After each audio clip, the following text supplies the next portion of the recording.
మీరు విదేశాల నుండి డబ్బు పంపించుకోవాలంటే స్విఫ్ట్ కోడ్ అనేది మీకు అవసరం. ఇది బ్యాంకుల మధ్య డబ్బు బదిలీకి ఉపయోగించే అంతర్జాతీయ కోడ్. ఉదాహరణకు SBI NANBB 123 అనే కోడ్లో మొదటి 4 అక్షరాలు బ్యాంక్ పేరు, తరువాత 2 అక్షరాలు దేశం కోడ్, తరువాత నగరం, చివరగా బ్రాంచ్ సూచిస్తుంది. మీరు మీ బంధువుల నుంచి డబ్బు పొందాలంటే వారు మీ ఖాతా నంబర్తో పాటు మీ స్విఫ్ట్ కోడ్ కూడా అందించాలి.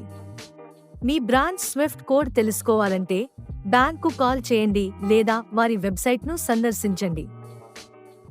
స్విఫ్ట్ కోడ్ ద్వారా విదేశాల నుండి డబ్బు సురక్షితంగా, త్వరగా మీ ఖాతాలోకి వస్తుంది. మీరు విదేశాల నుండి డబ్బు పంపించుకోవాలంటే స్విఫ్ట్ కోడ్ అనేది మీకు అవసరం. ఇది బ్యాంకుల మధ్య డబ్బు బదిలీకి ఉపయోగించే అంతర్జాతీయ కోడ్.